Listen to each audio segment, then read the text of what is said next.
Hello, folks. This is Shippy the Explorer coming back to you with another story time telling and situational telling. Welcome to Shippy the Explorer, um, and the station that gives you genealogy and situational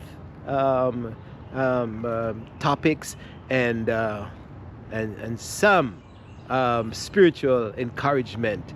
Welcome for it's you're still uh, in the backyard, in the garden. You look in the backyard. In the background, you see the azaleas and you see the evergreen in Maryland, and Maryland is in the full grown, almost the end. Well, more or less, on the ending part of spring, and everything is looking lush. And so we are looking lush. Um, I will say good morning to you, good afternoon, and good evening to all of my fans and subscribers wherever you are.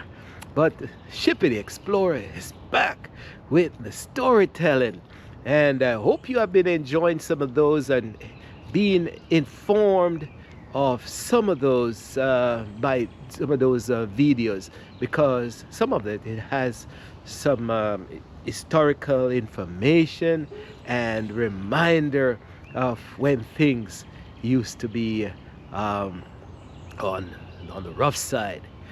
So welcome to this station, and trust that if you like, you're sharing and you're subscribing to this station, because I think Shippy the Explorer has found his glitch. So if you look at me, you think I'm fine, you think I'm robust, I look like I'm healthy, and look like I'm well fed and well loved, and well, spiritually high. Well, we have a religious part of us that keeps us flowing, and today really I'm feeling good, and I'm hoping that you're feeling good too, wherever you are. The weather is good and you can get out and get some sunshine and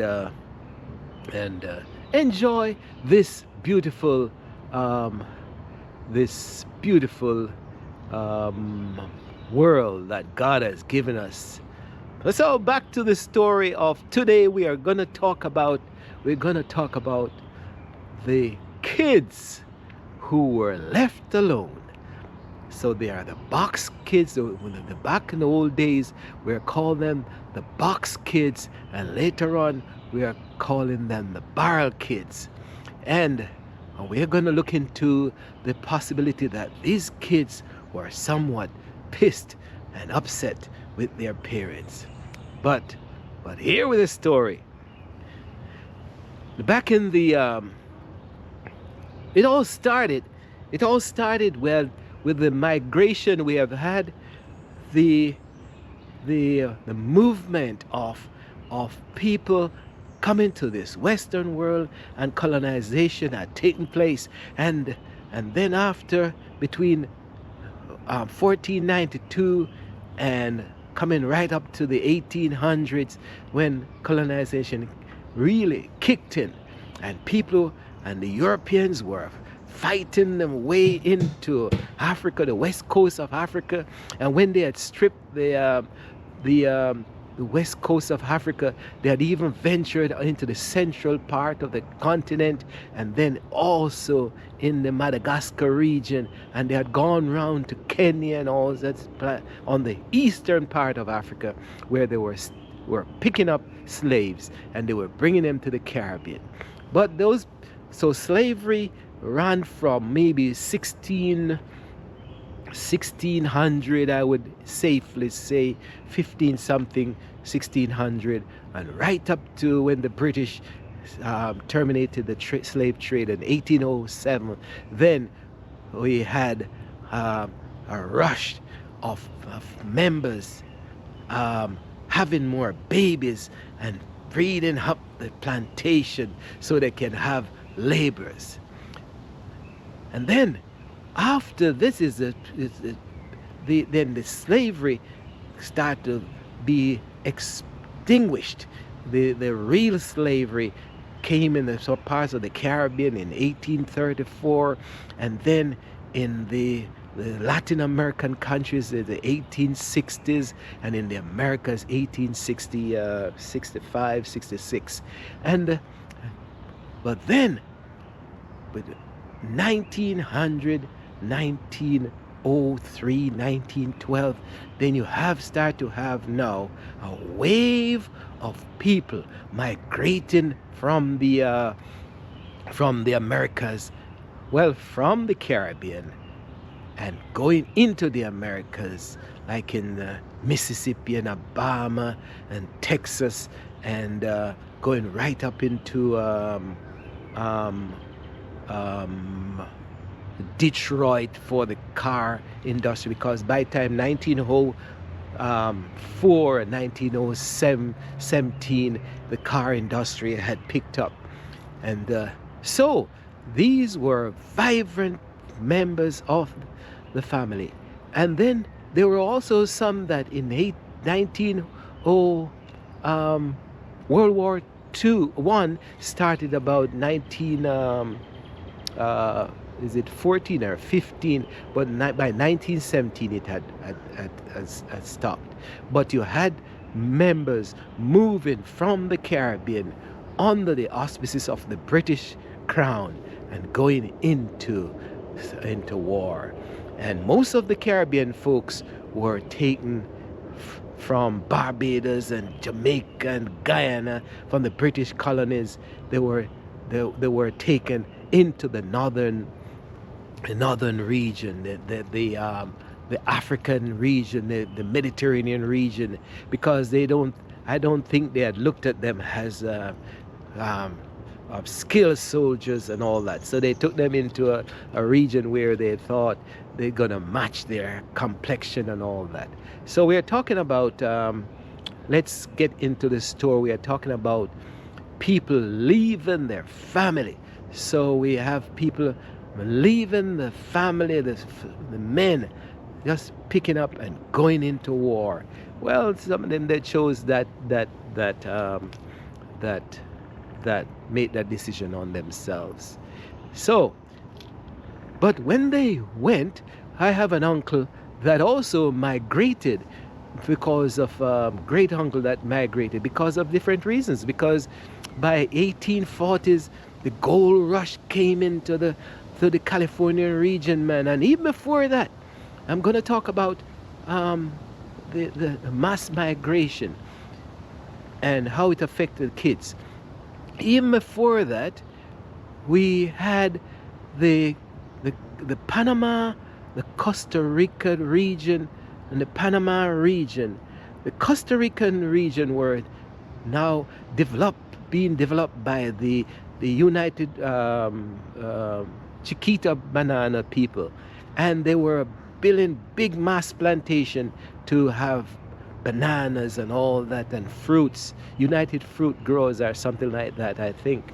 And then the Caribbean people were migrating from the Caribbean into the Costa Rican and Panamanian region for being the Costa Rican region. But then the idea of the French came up, and they wanted, the ships used to go from Europe, and they would come down the Pacific, the Atlantic Ocean, and they will go right down to the South American tip, down to the Argentinian coast, and then they would have to make their way back up to the Americas, the Central America, and then into the Californian region and all that. So it took months, took days. So the Panama Canal idea to cut a path through the Panama Canal came up. And but before that, the railway idea came up, where the Panama railway lines were laid across the Panama stretch. So when the goods came down from California, they would stop at the Panama region, load the ships, load the trains, and the train would take it onto the eastern part or the northeastern part of Panama, where they would maybe load the ships, and then the ships would take the goods into the European region. And after the railway, then the Panama Canal was started by the French. And the French did a wonderful job. Some people may think that they didn't, but the French did a wonderful job with that Panama Canal. When they finally failed, then the Americans came in and took over the whole idea, and then they realized that the French had done a lot of work in that region. So we're talking about the workers who left the Caribbean. They left Barbados, they left Jamaica, they left Guyana, Grenada, the Grenadines, all the British and probably French and Dutch islands, and they migrated up into into that region. But let's go back to the gold rush, because a lot of us didn't realize that a lot of Caribbean folks had gone from the Caribbean and into the Panamanian region, Costa Rica region, and then when the gold was discovered in California in 1840s, then the people, white and black and Chinese and Asian, everybody rushed into the Californian gold area. And by the 1860s and 1866 or something like that, then the gold rush was almost exhausted.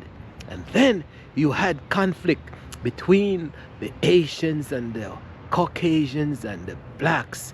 And then there's a particular group of Caribbean folks, especially from the Bahamian region and the Jamaica, that were somewhat not wanted in the California region, and the authorities want to get rid of them. So they asked somehow they got the governor of the British Columbia to agree to take them in. And then they were packed up, quite a bit of them, in there, not dozen or so, I think it was in the low hundreds, and they were taken into British Columbia, and a lot of them settled in Vancouver Island, and that's where my great uncle, I know the story, so I'm using my great uncle's story, and they were taken into that region and accepted. And then when they reached the Vancouver region, man, and my uncle and other parties, then because they had the gold fever in their body, and they had the experience to take up gold and mine gold out of these riverbeds in the California region, they had that experience, man. So they looked around and they heard about the Fraser River and all the tributaries up in that region. And my uncle,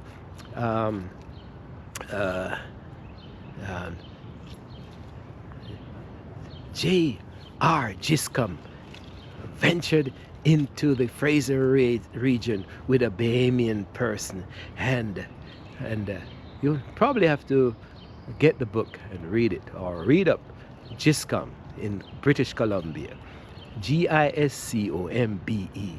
Read about that.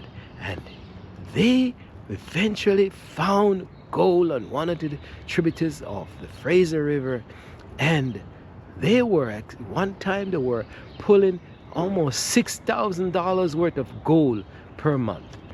And he became super rich, and then he, with the money invested in property and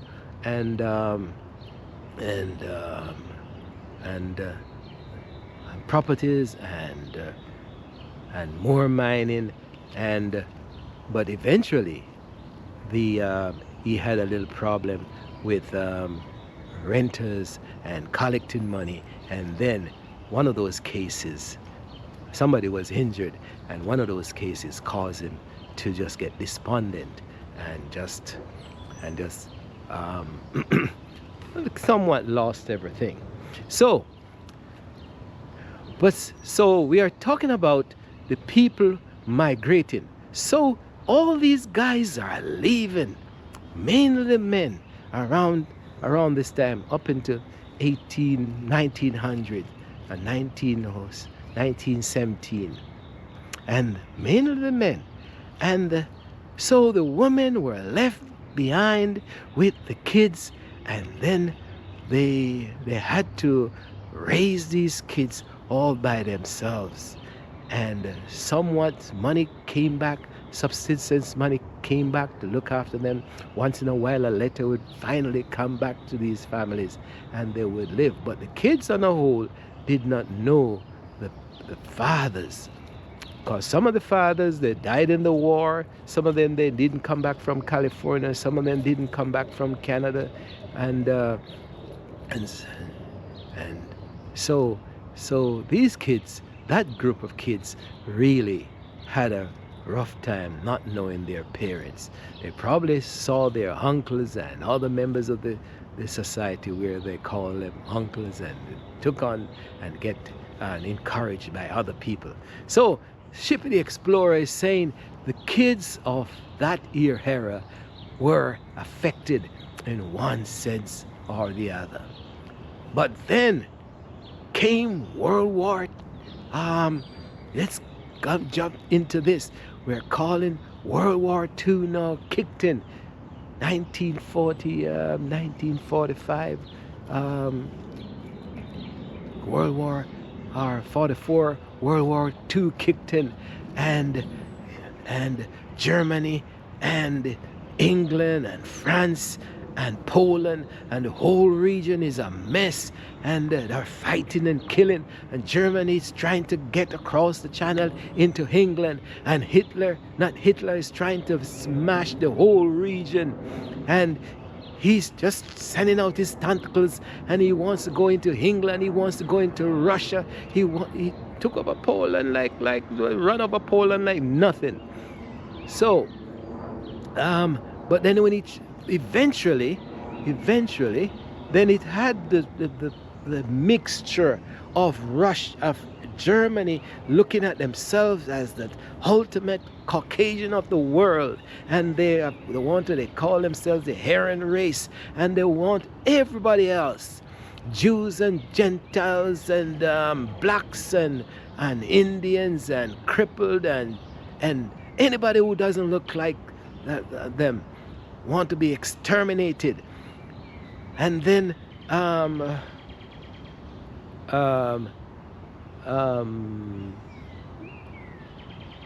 trying to remember his name, but it will come to me. Churchill of England. Churchill is over in the strongman in England, and it was Queen Elizabeth's mother and her, well, mainly mother. The mother was a very instrumental, but Queen Elizabeth also was very a powerful person in the war. But you have Churchill who backing them over in that side, and across in the British side, and then you had Hitler on the German side, and then it was a tug of war, dropping bombs all over the place across with each other, and eventually Hitler made a mistake and tried to go into Russia, and that's where, when he met the Russian army, well, they had a devastation there, but eventually got stopped there, and then the Americans came in, and then the war stopped. But after the war now, we find that Europe is smashed to bits. You know, Germany and England and Poland and everywhere. So particularly in our case, with the British Commonwealth people, England is saying that they didn't formally ask the British subjects to come up, but let it be that. I'm gonna say, and what I've researched and found out is that we as British subjects realize that that work was in England, and since we had the British passport or somewhat pass, we could go into England with just getting their passage and just going downtown to Kingston and buying our ticket and jump on a boat, and we were off to England. We, a number of them, took the opportunity to just migrate, hundreds of them migrate into Europe, where they became the indirectly the rebuilders of England, or Great Britain. They're building homes, they're building roads, they're doing carpentry and painting and clothes manufacturing and all sorts of things. And so, along with this migration, then we had what they call the parcel kids, because these men and women who went up to England in the early part, they would send boxes of goodies back to the Caribbean, and you could, and especially in Christmas time, you would be just here, get a slip from the post office in the countryside, and it said, the parcel said that the letter says that, the slip says that there's a parcel there at the post office for you, and you send one of the kids down, and when you load it on your head in the post office and walk for miles up into the countryside and open that box, it has maybe a nice shiny shoes, some English clothes, maybe some canned food, and also the little intricate little things, and you feel so good. But these things are coming from parent, father or mother that whom you may not have known, because they left when you were 1 or 2, and then you were left with your grandmother or your aunt and uncles and friends in the community. The kids were divided and distributed all over these countries like Jamaica and Barbados and Guyana. Some of you remember these. If you're watching these stories, you remember. And so maybe once in a while on a Christmas, you see, you heard your grandmother would say your mother is coming back or your father is coming back, and then one day you hear the noise in the house early morning. You hear the noise, and I talked about this before. Anybody was coming back from from Europe or America, there's a certain odor, not a bad odor, but a certain smell, and you think it's a foreign smell, and you know the whole house, you feel the whole house is covered and enclosed with this foreign smell, and you know that either your parents are there, and you crawl out of bed and you crawl into the room and you look through the door to see who the person is. And remember, they left when you were 1 and you're 2, and you're looking to see, is this person a member of my family? Is this my mother? And this my mother or my father? And sometimes sometimes the mother would say, and you say, oh, you look up and they see you and say, come here, Harry, and you come here. You hold your head down, you walk up to her, and you get a big hug, and she smell like a foreign, and she feel like foreign because she's robust and not fat, but feel fleshy, and she drag your head and push your head down into her bosom and the top of her breast and give you a big hug and a big kiss. And you're wondering, who the heck is this? Because you thought your aunt was probably your mother, but now you realize and that your mother was away, and you get that hug, and then you probably get a candy in your hand and a little dollar and a little toy, and then you're there going to breakfast and following this woman or this man, just looking to see who they are. What are you thinking? Oh, these are my parents. This is my father. This is my mother. But you don't feel a strong connection to them. So you were getting parcels, boxes with the labels from such and such in Sheffield, or such and such from Birmingham, or such and such from Liverpool to the mountains of St. Andrew, or Clarendon, Flames of Clarendon, or St. John's, St. Lucie in Barbados, and up in Georgetown down in Guyana. And you were getting these parcels, and you were parcel kids back then. But you were older, that was the older generation. So, but some of you, when you see your parents, you're surprised, somewhat surprised. But some of you who had reached the age of 12 and 15, you were at a stage of a pivotal time, of an intricate time in your life, when you had missed out on all these parents, and now you have these people coming back in your life and saying, I'm your mother and your father.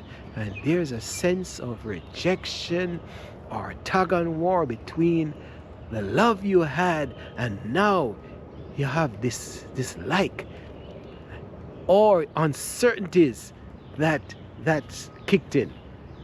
These are uncertainties that kicks in at this moment, and you're wondering if you should accept this person as your parent, as they're told. So there's a sense of rejection there, and sometimes, as I said, you're also upset, you're pissed off because you'd never seen these people before in many cases, and now they're back, and you're wondering if they're here in the land, in your home to stay. And so they're the parcel kids. Then come forward now, we're talking about barrel kids. The barrel kids are the ones that now, the ones who, especially the parents who left the Caribbean in the 50s and 60s and 70s, and they went to America in 40s and 50s and 60s, and went to the Americas for farm work, and they went into Alabama, they went into Connecticut for tobacco, and in the sugarcane industry in Miami, and then up in England they went into the clothing industry and manufacturing industry, the steel industry, and then they would be sending back once in a while. They'll be packing these barrels with food and clothes and toys, and it's a plastic. In the old days, it was a thick paper, cardboard barrel with metal top and somewhat of a paper back too, but metal rims, and then it had a lid, and it's packed and closed with a lock on the side, and it was labeled to the family. And when you get it, you had to get a metal cutter sometimes to cut off the lock, because you didn't have the keys. And in those barrels you'd get all those goodies. So these are called, so we are talking about the kids who had grown up without their parents, and they were called parcel kids, and then they were called barrel kids, because they were now getting barrel from these foreign countries. And then later on, the barrels change into these plastic drums, plastic barrels, where after you take the goods out, you could use those barrels to catch the rainwater that God sent from the heavens to keep a supply of water in the yard. But going back to the resentment of the parent. Now, some of us, we as barrel kids or parcel kids, we resent the parents. We are pissed off with them because we are saying we have never seen them in certain cases until we are 12, 20 or so, and now these people are coming back into our life. Sometimes you never even see them, and you're wondering who they are.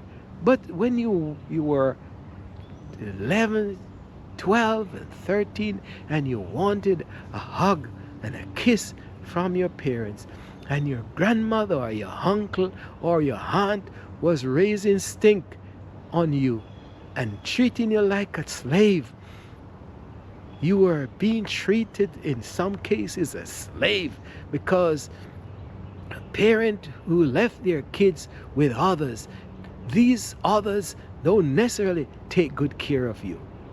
Sometimes they raise you, but on a lot of cases, these kids were taken advantage of, and and you feel rejected and you feel abused by a number of family and friends, and so you're upset you have a lot of dislike for your parents or whoever they are.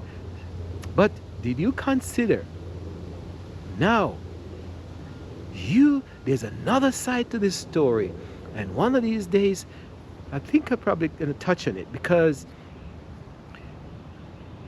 back in between 19 I think it's 55 or 60 up until 1976, there was a group of people who left the say for instance Jamaica and went into England on a ship called the Windrush, and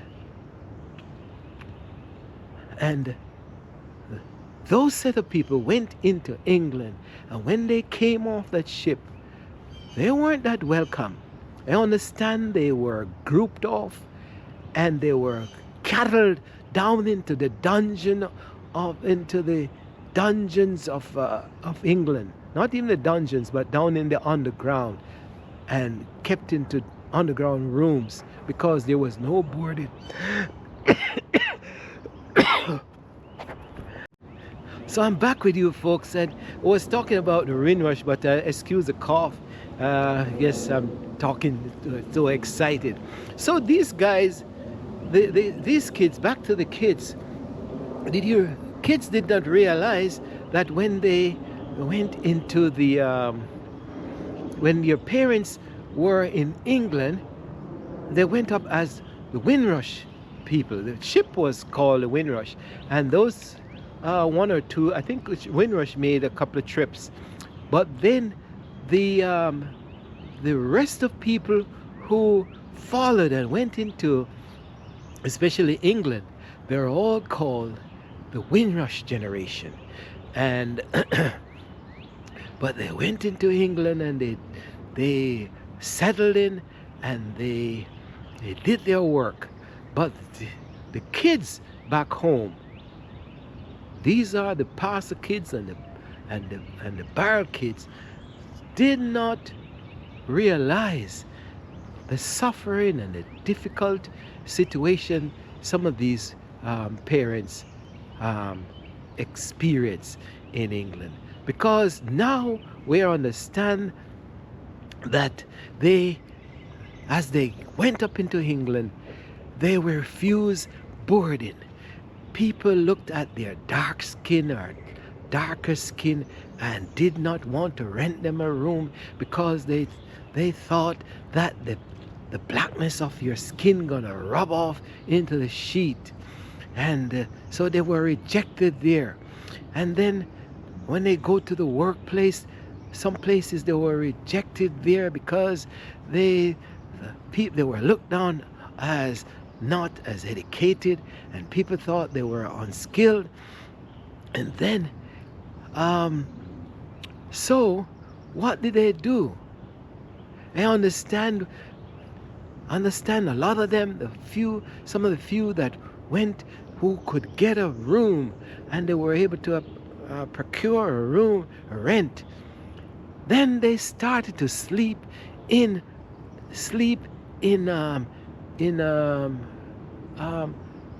schedules. It's a 3 shifts in shifts. One sleep in the bed, and then as soon as he or she gets up, then another person takes over that bed and went to sleep. And then when they finished their sleeping, the 3rd shift would take over that same bed. And then so they slept in shifts to survive. And so 24 hours, 24/7, the work of England was supported by these Windrush people. And but there was some genius among them, especially my wife's grandfather. He worked, I think they were in the clothing, textile industry in Bradford. And guess what that old man did? He went and bought a little house, and the house he bought, I'm home, he saved up his money, and he bought the house, and he split up the rooms into boarding home rooms. And I understand I think it was 6 apartments, 6 sections. And my wife's grandfather was collecting rent from these workers. On a 24/7, he was collecting rent on a shift basis. And so he did. And he made money like that until he was able to go back to Jamaica. And he bought 1 and 2 and 3 houses. So some of these people think they didn't have sense, but they had common sense. They weren't particularly educated, but they had common sense. And so they survived. So the Windrush people, hi, come baby. Oh, what's up? My grandson here. Come, get a hug. Come say hi. Say hi. We're gonna do stories. Say hi. Look at this. Say hi. Look at here. Say hi.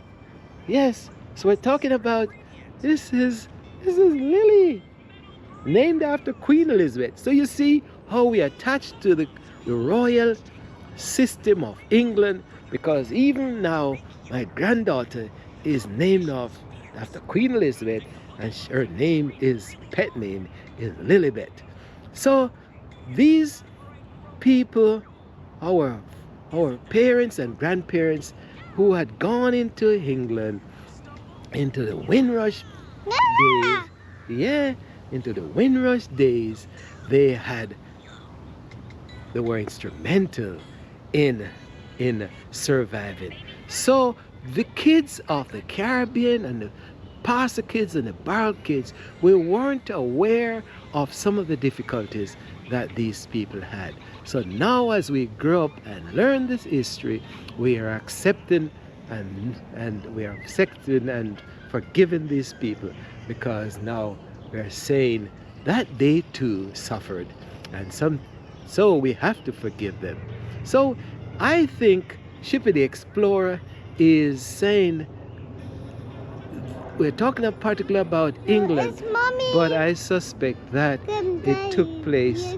You want to go see Mommy? Yes.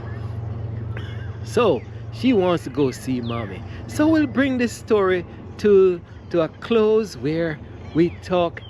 Shippy the Explorer will talk next time, bring you another story, and remind yourself that all the Pastor kids and Barrel kids who are in their 50s and 60s, 40s, 50s and 60s now, do forget and don't forget but forgive your parents because they too had a difficult time.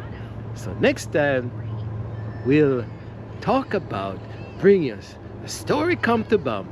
Ship explorers saying walk good, and as you hear the train you know that we're in a developed industrial country. Yes, you hear the train? Yes. Choo-choo. Choo-choo. Say bye-bye. Bye-bye, train. Say bye-bye Bye-bye. to the people. Yes. Ship Explorer say like, share, and subscribe to the station because you're going to get more of these stories. And the facts, look up Windrush Generation.